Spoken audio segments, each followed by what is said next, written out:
Okay, this is John Wick again with another of my new podcast, First Home Stories. So today I'm interviewing a friend because I don't know exactly what I'm doing yet, and so I'm trying to learn the mechanics. I'm hitting up my friends who will be okay if I get it back and it's like, oh, nothing recorded. I'm sorry, but so today I have Kristin LaVanway, who is also the biggest video person for real estate in Arizona.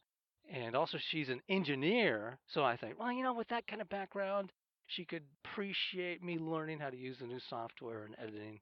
And also, she knows real estate really well. And I've referred people to her who are out in Mesa because she's a really good real estate agent. So I pitched the idea to Kristen, and Kristen said, "Oh, first homes. I could do my first home that I bought. I could do the first home that I bought after I divorced. And I could do my first home after I bought after I was foreclosed on. So we could have three different first home stories here. So thanks, Kristen. What's your It's Kayla Vanway, YouTube Kayla Vanway, but you can go to meetkristen.com and that will take you right there. Although my son came up with a great hashtag listen to Kristen. I love that, so I might have to start putting that that is everywhere. good. Yeah, it was really good. And you got two YouTube channels, three? I just have one main channel and then a channel that I put like home tours and stuff on. Like if I go video for my clients, I just put them there. This the one main channel really. Okay, good. So the idea for the first homes is to set the scene. What were you doing in your life at that time? Then buying the first home, and then lessons you learned that you could give tips to give other people who are thinking of buying their first home now. What you did wrong, what you did right at the end. So what was your life like when you were thinking about buying your first home? All right. Well, it was 1988, so I had graduated from college and I was working as an engineer and I was living with my not soon to be husband. We got married 2 years later, but we decided to buy a house together and it was in Tempe. He was still in college.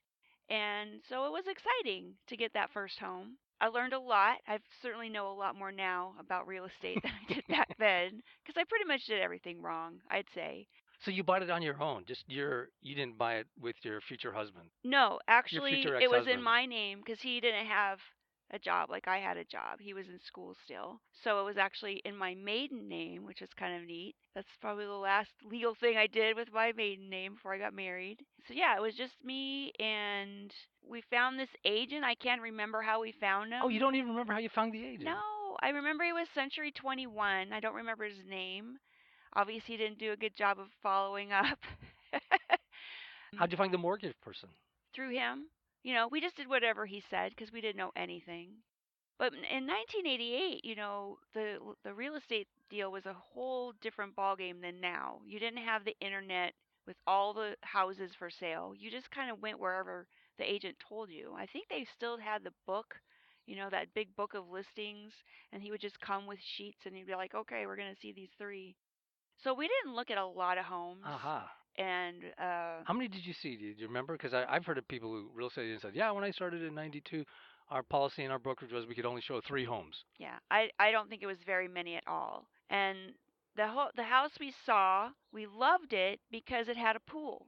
That was a good thing that it had a pool, but it was also on a fairly busy road and it needed some work. But we didn't care because it had a swimming pool. So it was great. I don't remember if we got a good price on it. I don't think we got a steal. It was probably just whatever they told us we should pay. That's what we paid.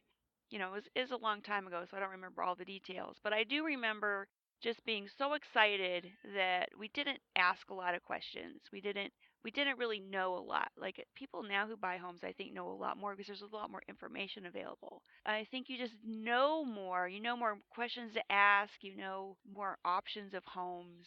It was, we enjoyed it. We did a lot of work on it and made some improvements. And, it had this Arizona room I remember that was horrible, as most Arizona rooms are.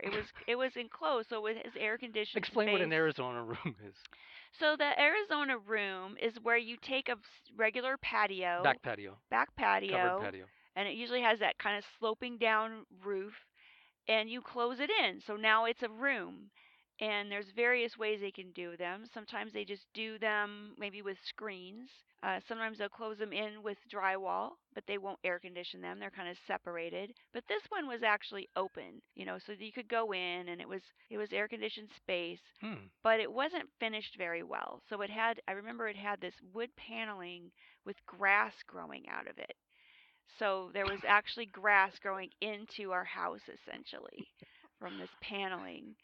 So we, took the paneling off and That really finished it that paint off that did you correctly. just painted a picture for the whole house with that Yeah, little it grass? was, it was a good starter home.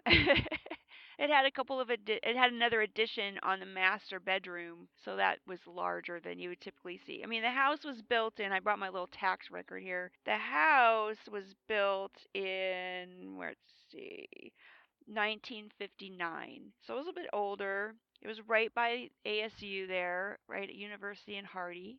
So those houses were a bit vintage. But we had fun. We built this glass block counter between the family room that was this Arizona room turned into family room and the kitchen.